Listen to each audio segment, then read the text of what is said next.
For instance, when he serves this ball, looping definitely won't be effective. Looping slightly lower like this, as you can see, I can't even manage it. This type of ball can be practiced.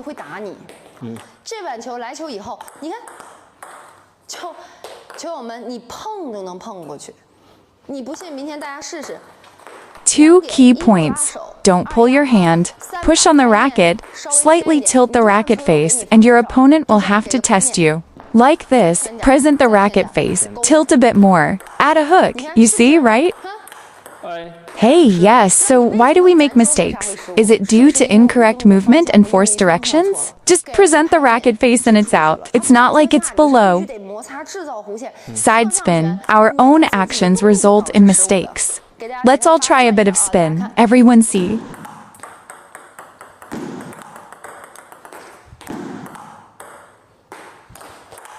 You ask, why do we make mistakes? 1. I pulled my hand. 2. Went upwards. Similar to this ball, I can even just flick it back. Why does it pop up? Patting it raises the ball. Next, why towards this side of the racket? It's the left side. What about the hooking hand? Everyone take a look. With this side of the racket, what am I susceptible to? Receiving spins. Everyone remember this. First, avoid pulling the hand. Second, press the racket. Why? It's the side spin. Third, how? When the ball comes out, press the racket, move forward. That's the key to dealing with side spins. After the ball arrives, the opponent advances. Add some quality. By generating this quality, I can hit and loop. How? Avoid pulling the hand, keep pressing the racket. It's all about arm speed, friction. If you start making mistakes again, remember this. Shift your weight to the hip, step towards the center, avoid pulling the hand. That's the fundamental requirement. The spin is to the right with my racket face in this position. The strongest spin area is directly behind the ball, where I add a bit of pressure. With a ball like this, without pulling my hand back, my racket face aligns with the spin of the incoming ball upon contact. I lean slightly forward with my arm, avoiding upward movement. Many balls are played near the table's edge towards the far end. What does this signify? Balls close to the table, involving forearm movement, and mid-table balls. Why do your side spins fail then? After hitting the ball, I follow this motion, brushing it without retracting my hand. When adding a big follow-up motion and extra force, I tend to make mistakes. So, what's the key in the end? Following my instructions for all side spins, including backhand. Everyone leans forward after hitting the ball without retracting their hand. I'll go first. Opponent serves to the side you're guarding. Step, shift weight, no pulling. Remember these 3 points. How does a beginner react without pulling? Lower your center of gravity. Watch me. No pulling. Pressure forward. Move forward. What should you use now? Loop. Pressure forward. By the time you get here, no need to lift the movement upwards. Only then can you apply pressure. Is this pressing forward? It doesn't involve much arm movement. That's how you apply pressure.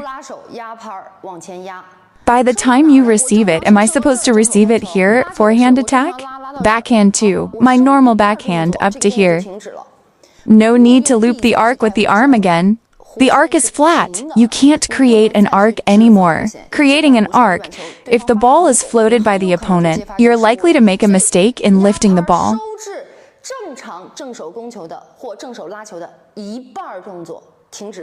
Receive the ball, extend your hand, press down, and stop halfway through the motion.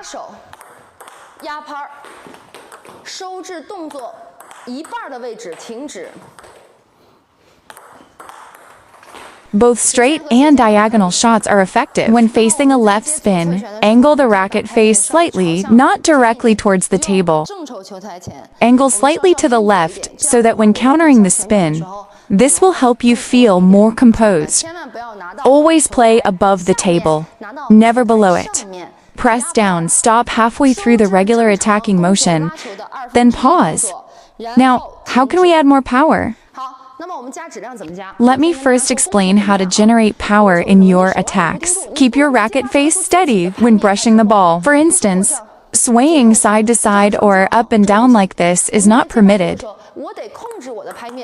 How can I generate power? Watch quick arm retraction without pulling. That's attacking.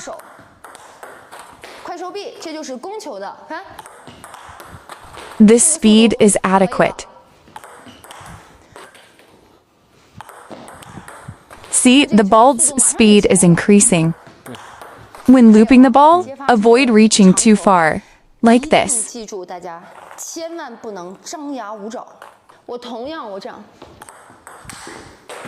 This is reaching out too far.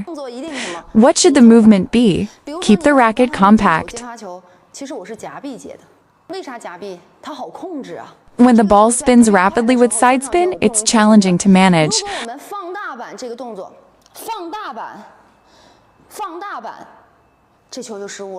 The same applies to the backhand. The movement structure becomes larger. What should we do? Keep the movement compact. Remember, moving back with sidespin expands the racket.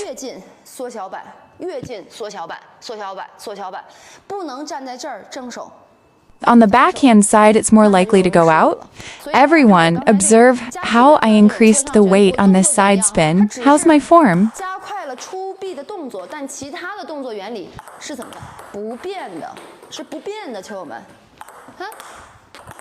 What about the other principles? They remain unchanged. They stay the same. Now, let's discuss the serve.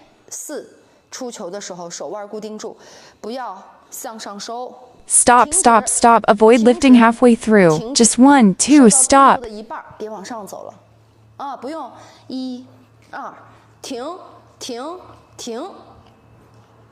Use side spin and keep hand movements minimal.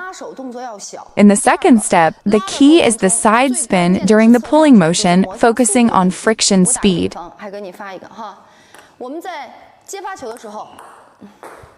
When revealing the ball, the friction speed must not be slow. If it's slow, it's prone to spin. Shake the friction, lift, and press down. Avoid excessive friction on the upper middle of the ball. Don't rub too hard in the middle. Next, when touching the ball in the rubbing process, the wrist shake must be quick. If you rub slowly like this, you are likely to overshoot. Therefore, rubbing must be fast. When the ball is contacted, there is compact friction. Why? The opponent's shot, whether a drive or a flat hit, moves not only forward, but also sideways. The opponent imparts spin. Consequently, the incoming ball carries spin, which is then transferred to your racket. Open the racket face. Observe how it spins as it flies. So I need to press down, aiming to create friction on the upper middle part of the ball. And while doing so, the wrist must lift. Why the lifting motion? Why lift forward at this point? For instance, towards the left, when dealing with this backhand, everyone should focus on the force direction. The force of this backhand aims towards your opponent's stomach. Observe. If I target his head, I need to do this. Targeting his chest, aiming for his stomach. Directing the shot to his stomach. Aim in serves to control the trajectory. When receiving the ball, angle the racket head and face to apply side top spin. I target the opponent's midsection. At most, it's the front of the chest area. Do not aim for the opponent's head. Swift and forceful contact is essential after the opponent's shot. Everyone, watch closely. Keep your hands off each other. Keep the movements compact. Minimize excessive arm movements. Closer to the table.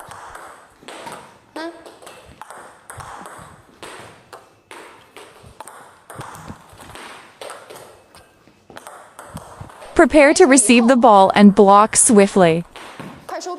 Brush forward. Blow quickly. Loop the ball.